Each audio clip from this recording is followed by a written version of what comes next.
Le digo bienvenido al señor Sergio Comas, un experto en lo que es estas tramas extraordinariamente complicadas, que él nos va a ayudar, si todo anda bien, a simplificar. Muchísimas gracias. Buenas noches, Pedro. Efectivamente, es un artículo muy vasto y es solamente la punta del iceberg de una enmarañada línea de trabajo a través de fachadas mercantiles. En otros programas lo habíamos hablado aquí, pero para que el público no pierda el horizonte en este tema, dejemos decir que no solamente esas 25 compañías, sino que Cuba siempre en Panamá ha operado con esta compañía de abogados como una manera de romper el bloqueo, que es la justificación, y de crear capital en otros lugares para que no sea detectado.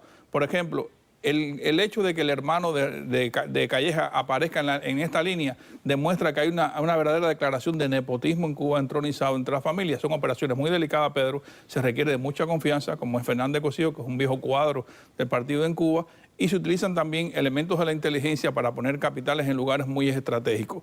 Eso es importante, pero también es vergonzoso ver cómo en los momentos más duros en que Cuba se enfrentaba al periodo especial y apagones de hasta 12 horas, Cuba estaba triangulando petróleo en el área del Caribe a través de estas firmas también. Eso es un elemento realmente vergonzoso que demuestra que no hay ningún interés en invertir.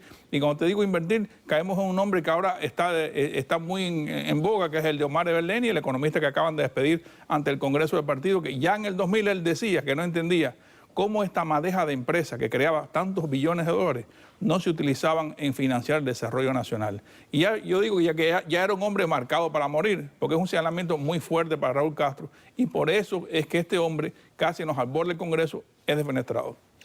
Cuando hablamos de la triangulación del petróleo, ¿cómo funcionaba en la práctica? La triangulación del petróleo es un profit, es una ganancia que tú tienes a través de una venta con ventajas. Por ejemplo, Cuba, siempre se supo que Cuba, el petróleo que traía de Rusia, establecía un schedule de apagones y el remanente lo vendía porque lo recibía a un precio preferencial. Es como que yo te venda barato y tú vendas caro. Y esto va para las arcas y las operaciones de ellos, no precisamente para inversiones que siempre están pidiendo. Por ejemplo, están pidiendo que unos 2.500 millones de dólares caigan en Cuba, en el Mariel, que nunca han caído, y ellos han tenido más que eso. Se ha hablado seguramente en muchas ocasiones del tema. A mí no deja de fascinarme siempre el contraste entre, no, nosotros somos los socialistas y este es el sistema y la economía de planificación centralizada, pero resulta que la organización del régimen es supercapitalista. Es supercapitalista y ya se ve en el horizonte que va a ocurrir algo similar a lo de Rusia. Por ejemplo, una de las maneras de encubrir la titularidad en estas compañías offshore es poner acciones al portador, que eso da un anonimato asegurado, pero también hay personas, y ya se sabe que hay muchos testaferros que, como dicen, le han dado el palo a Cuba. Hay gente que se ha ido con capital y ha creado su negocio aparte. Y en el futuro vas a ver que si ocurre algo, que todo depende de la biología, de que muera Raúl y que muera Fidel, va a haber un desbalance total en cuanto al tejido social de Cuba. Van a aparecer estos grandes capitalistas provenientes todo de las Fuerzas Armadas, del Ministerio del Interior, como ocurrió en Rusia, que la KGB es el nido de los grandes millonarios porque trabajaron encubiertamente capital del Partido Comunista y del gobierno. Va a ser una total desgracia.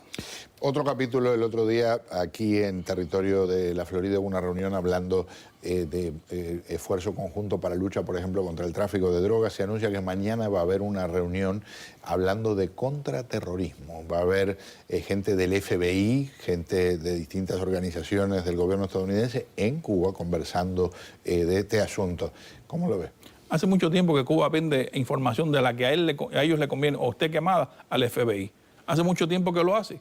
Y eso le garantiza cierta credibilidad, pero que busquen una buena lupa, porque ya desde la década del 60 Cuba utiliza estas operaciones que acabamos de hablar ahora, que son completamente mercantiles, con gente de confianza para apuntar dinero en operaciones encubiertas. Lo ha hecho siempre, no solamente en América Latina, lo ha hecho en todos los continentes. Cuando dice que le transfiere información al FBI, ¿qué tipo de cosas piensa? Por ejemplo, es una especulación entre gente muy avesada en temas de espionaje, de que cuando levantaron la red avispa, ya Fidel había entregado un portfolio al FBI que decía con exactitud de dónde salía una serie de informaciones. Solamente había que buscar la pista hacia atrás y encontraron a estos muchachos. La red era gigantesca.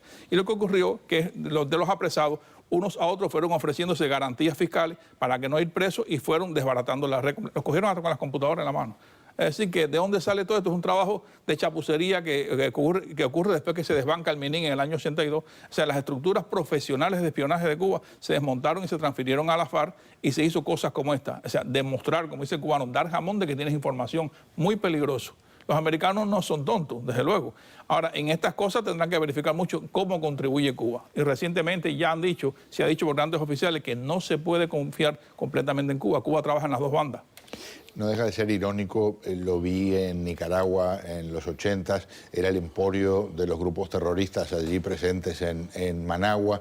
En los 60, los 70 Cuba exportaba todo lo imaginable en términos de ese tipo de actitud, que ahora Cuba colabore en cosas antiterroristas, colabore entre comillas por lo menos, mientras por ejemplo Venezuela ahora está en la mira del Departamento de Estado por cosas como lo que hacen con grupos como Hezbollah. Bueno, Pedro, pero hay que ver que Cuba, y volviendo a que cambia información con los Estados Unidos, tiene un know-how muy grande de tipo operativo. Ya sirvió, ya no es la época de alimentar guerrillas, es la época de utilizar todo ese know-how.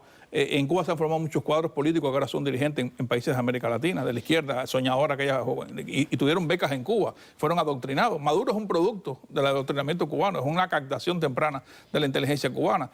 Y ahora Cuba tiene el lujo de servirse como una mesa de negociación porque es conocedora profunda de todos los elementos que están en las negociaciones. La FARC, el Frente Farabundo Martí, el ELN, todos los movimientos, hasta Sendero Luminoso.